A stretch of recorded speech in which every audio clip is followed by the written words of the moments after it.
అందరికీ నమస్కారం. రాధారమణం తెలుగు ఆడియో నావల్స్కి స్వాగతం. ముందుగా నా ఛానల్ని సబ్స్క్రైబ్ చేసుకోండి. రాక్షసుడి వలలో అందాల జాబిలమ్మ. అసలు కేశవ శ్యామని ఎందుకు ఇబ్బంది పెడుతున్నాడు? అసలు శ్యామ కేశవ ఇబ్బంది పెడుతున్నా ఎందుకు భరిస్తుంది? శ్యామ తన పెదనాన్న దగ్గర ఉండి చదువుకుంటుంది. అసలు తన తల్లిదండ్రులు ఏమయ్యారు అనేది తెలుసుకోవాలంటే ముందు ఏం జరిగిందో తెలుసుకుందాం. 5వ భాగం. నారాయణ గారు, సత్యం గారు అన్నదమ్ములు. వాళ్ళ తల్లిదండ్రులు వ్యవసాయం చేసుకుంటూ బ్రతికే చిన్న కుటుంబం. నారాయణ గారు కూడా వాళ్ళ తల్లిదండ్రులతో పాటే వ్యవసాయం చేసుకుంటూ కుటుంబాన్ని పోషించుకుంటూ నెట్టుకొస్తూ ఉంటారు. కానీ సత్యం చదువు కోసం పట్నం వెళ్ళి హాస్టల్లో ఉండి పార్ట్ టైం జాబ్ చేసుకుంటూ చదువుకుంటూ ఉంటాడు సత్యం. కాలేజీలో సత్యాన్ని ఒక అమ్మాయి ప్రేమిస్తుంది. కానీ ఆ అమ్మాయి సత్యానికి వెనుక ఆస్తులు ఏమీ లేవు అని తన అన్నగారు వాళ్ళ పెళ్ళికి ఒప్పుకోరని భయపడి సత్యాన్ని ఒప్పించి గుడిలో రహస్యంగా పెళ్లి చేసుకుంటుంది పూర్ణిమ. వాళ్ళు పెళ్లి చేసుకుని నేరుగా సత్యం తల్లిదండ్రుల దగ్గరికి వస్తారు. కానీ తన తల్లిదండ్రులు వాళ్ళిద్దరిని చూస్తూ ఆ అమ్మాయి ఊరి పేరు తెలుసుకునేసరికి ఆమె జమీందారు గారి కుటుంబానికి చెందిన అమ్మాయి అని తెలిసి భయంతో ఆమె వైపు చూస్తూ, చూడమ్మా, నువ్వు మా ఇంటి కోడలివి అని నీ కుటుంబంలో మీ వాళ్ళకి తెలిస్తే మాత్రం మాకు చాలా ప్రమాదం. అందుకే నిన్ను నా ఇంట్లో ఉండనిస్తే ఎటు నుండి ఏ ప్రమాదం వస్తుందో అని నిత్యం భయపడుతూ బ్రతకాలి. అలా నాకు ఇష్టం లేదు. నా వాళ్ళకి ఎవరికైనా ఏ ప్రమాదం తలపెట్టినా నేను తట్టుకుని నిలబడి ధైర్యం లేని పేద రైతుని. అందుకే అంటూ మీరు ఇక్కడ ఉండకండి, ఎటైనా వెళ్ళిపోండి అంటూ ఆయన ముఖంలో భయం స్పష్టంగా కనిపిస్తూ చెబుతూ ఉంటే సత్యం భార్య ఆయన వైపు చూస్తూ ఆయన ఎందుకు భయపడుతున్నారో తనకి పూర్తిగా అర్థమవుతుంది. అందుకే ఏమీ మాట్లాడలేక మౌనంగా ఉండిపోతుంది పూర్ణిమ. అలా సత్యం తల్లిదండ్రులు వాళ్ళని ఇంట్లోకి రానివ్వకుండా బయటికి పంపించేస్తారు. వాళ్ళు కూడా తన తల్లిదండ్రులను ఇబ్బంది పెట్టకుండా సత్యం తన భార్యని పూర్ణిమని తీసుకుని వేరే ఊరు వెళ్ళిపోతాడు సత్యం. సత్యం వెళ్ళిపోతుంటే నారాయణ గారికి కూడా బాధగా అనిపిస్తుంది. కానీ తండ్రి మాట జవదాటలేక ఏమీ చెయ్యలేక మౌనంగా ఉండిపోతారు. నారాయణకి అప్పటికే పెళ్ళై 3 ఏళ్ల సుకన్య ఉంటుంది.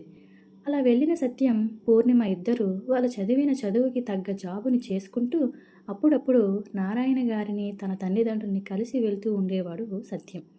అలా కొంతకాలమైన తరువాత సత్యం తల్లి కొడుకు మీద బెంగతో మరణిస్తుంది.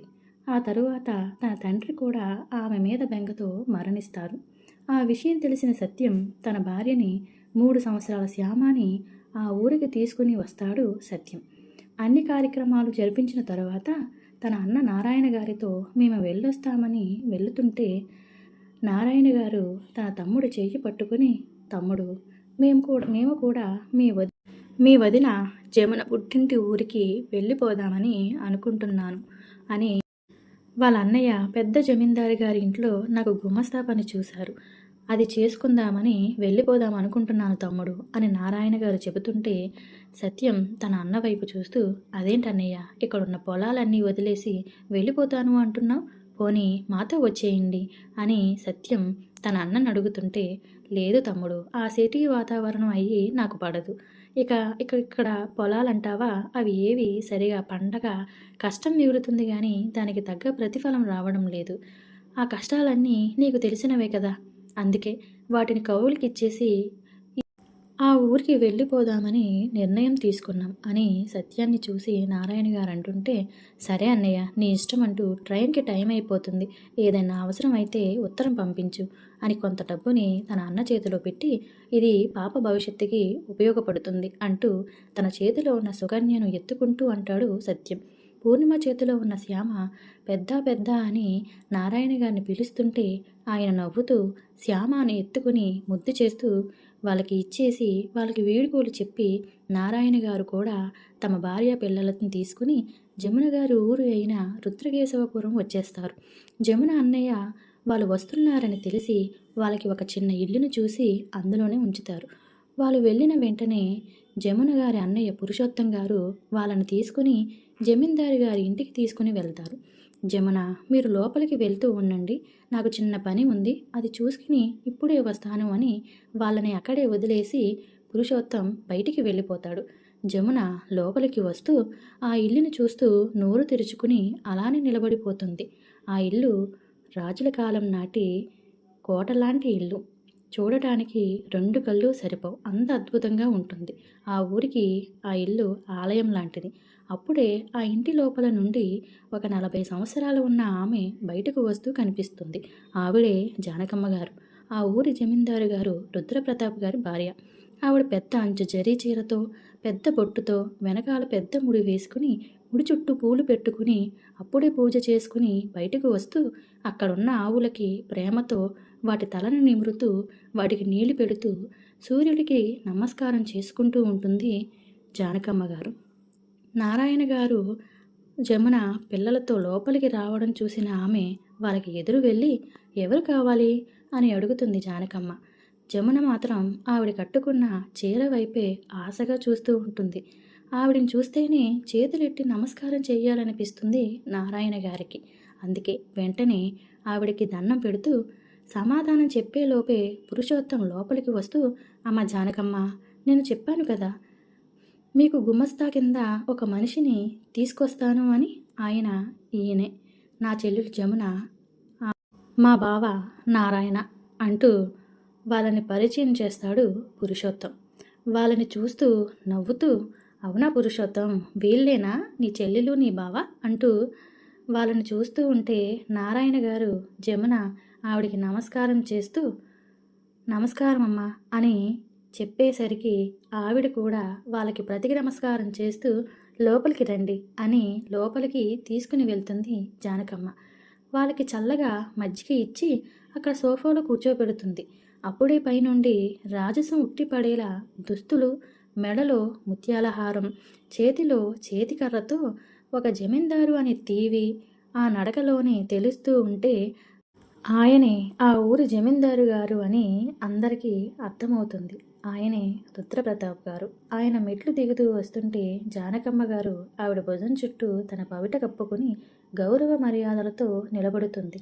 నారాయణ జమున కూడా వినయంగా పైకి లేచి ఆయన్ని చూస్తూ నమస్కారం చేస్తూ ఉంటే ప్రతాప్ గారు సోఫాలో కూర్చుని అతని కళ్ళల్లో రోషం, పౌరుషం ఉట్టిపడుతుంటే నారాయణ జమున శరీరాలు చిన్నగా వణుకుతూ ఉంటాయి. అలానే ఆయన ఎదురుగా నిలబడి ఉంటారు. వాళ్ళని చూస్తూ ఉన్న ప్రతాప్ గారు, ఎవరు జానకి అని గంభీరంగా అడుగుతారు. అక్కడే ఉన్న పురుషోత్తం వినయంగా ప్రతాప్ గారి దగ్గరికి వచ్చి, అయ్యా జమీందారు గారు అంటూ ఆయన ముందుకు వస్తాడు పురుషోత్తం. పురుషోత్తాన్ని చూస్తూ, నువ్వా పురుషోత్తం, ఏంటి సంగతి, ఇలా వచ్చావు అని అడుగుతారు.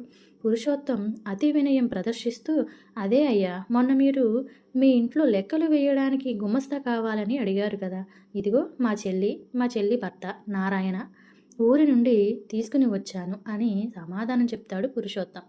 ప్రతాప్ గారు నారాయణ గారిని చూస్తూ, ఇక్కడ పని చేయడం అంటే కత్తి మీద సాము లాంటిది, చాలా నమ్మకంగా పనిచేయాలి, ఏదైనా తేడా వచ్చిందో ప్రాణాల మీద ఆశ వదిలేసుకోవాలి అని గర్జించినట్టు చెబుతారు రుద్రప్రతాప్ గారు. నారాయణ గారికి ఆ మాటలకే భయం కలుగుతుంటే ఆయన మనసులో మాత్రం తన కూతురి భవిష్యత్తు గుర్తుకు వస్తుంటే తప్పక ధైర్యం చేసి, లేదయ్యా, నేను చాలా నమ్మకంగా పనిచేస్తాను అని సమాధానం చెబుతాడు నారాయణ గారు. అయితే ఎక్కడుంటున్నారు మీరు అని అడుగుతారు ప్రతాప్ గారు. నేను ఒక చిన్న ఇల్లుని చూశానయ్యా, ప్రస్తుతం ఆ ఇంట్లోనే వీళ్ళని ఉండమన్నాను అని చెబుతాడు పురుషోత్తం. సరే అంటూ ప్రతాప్ గారు నారాయణ గారిని చూస్తూ, ఉదయం 10 గంటలకల్లా ఇక్కడ ఉండాలి, రాత్రి 9 ఇంటికి వెళ్ళాలి, నా ఆస్తులకు సంబంధించినవి, ఇంటి ఖర్చులు మొత్తం, ఎక్కడెక్కడ ఏ ఏ లావాదేవీలు అన్నీ నాకు వివరించి అప్పుడు ఇంటికి వెళ్ళాలి, లెక్కల్లో ఏదైనా తేడా కనిపించకూడదు, అర్థమైందా, అన్నీ నిర్ణయించుకుని ఈరోజే పనిలో చేరండి అంటూ కొంత డబ్బుని తీసి అక్కడ టీపాయ్ మీద పెట్టి, మీరు నిర్ణయించుకున్న తరువాత ఆ డబ్బుని అడ్వాన్స్గా తీసుకోండి అని గంభీరంగా తన చేతిలో సిగరెట్ని కాలుస్తూ నారాయణ గారిని చూస్తూ చెబుతారు ప్రతాప్ గారు. ఆయన ఎంత గంభీరమో, మనసు చాలా మంచిది అని నారాయణ గారికి అర్థమవుతూ ఉంటే ఆ డబ్బుని తీసుకుంటూ, అర్థమయ్యిందయ్యా, నేనెక్కడ ఏ లెక్కల్లో తేడా రానివ్వనయ్యా, శ్రద్ధగా నా పని నేను చేసుకుంటాను అని నారాయణ గారు చెబుతారు. ప్రతాప్ గారు నవ్వుతూ, సరే జానకి, వీళ్ళకి భోజనం పెట్టి పంపించు అని చెప్పి ఆయన తన జీపులో బయటికి వెళ్ళిపోతారు. నారాయణ గారు వెళ్తున్న ప్రతాప్ గారిని, జానకమ్మ గారిని చూస్తూ, ఎంత మంచి వాళ్ళు వీళ్ళు అని అలానే అనుకుంటూ, వాళ్ళని చూస్తూ, ఇక్కడికి వచ్చి చాలా మంచి పని చేశాను, చాలా మంచి పని దొరికింది అనుకుంటూ, ఇంతలో పురుషోత్తం నారాయణ గారి దగ్గరికి వచ్చి, బావా, నేను చెప్పాను కదా వీళ్ళు చాలా మంచి వాళ్ళు అని, ఇక నుంచి ఇక్కడే నీ ఉద్యోగం అని చెబుతాడు పురుషోత్తం. అవును బావా అంటూ పురుషోత్తం చేతులు పట్టుకుని, నీ మేలు ఈ జన్మకి మర్చిపోను, చాలా మంచి మనుషుల దగ్గర ఉద్యోగం చేసే అవకాశాన్ని నాకు కల్పించావు అంటూ అని చెబుతాడు నారాయణ. అలా నారాయణ గారు ఆ ఇంటి గుమస్తా కింద 12 సంవత్సరాల నుండి అక్కడే పని చేసుకుంటూ ఉంటారు. ఎప్పుడు లెక్కల్లో ఏ తేడా రానిచ్చేవారు కాదు. ప్రతాప్ గారు నారాయణ గారి పని నచ్చి నమ్మకంగా వాళ్ళకి ఒక సొంతంగా ఇల్లు కూడా కట్టించి అందులోనే ఉండమని చెప్పి ఆ ఇల్లుని నారాయణ గారికి ఇస్తారు. అక్కడే పనిచేస్తూ తన కూతురిని ఎంతో కష్టపడి డిగ్రీ చదివించి ఇప్పుడు ఎంబీఏలో కాలేజీలోనే జాయిన్ చేస్తారు నారాయణ. అలా రోజులు ఆనందంగా ముందుకు సాగుతూ ఉంటాయి. ఒకరోజు తెల్లవారుజామున 4 గంటలకు నారాయణ గారికి ఫోన్ వస్తుంది. ఆ ఫోను సమాచారం విని ఏదో విషయం చెప్పేసరికి కంగారు పడుతూ ఆయన బట్టలు సర్దుకుంటూ వాళ్ళ తమ్ముడు ఉండే ఊరికి వెళ్దామని పయనమవుతారు. తర్వాత ఏం జరిగిందో వచ్చే ఎపిసోడ్లో తెలుసు.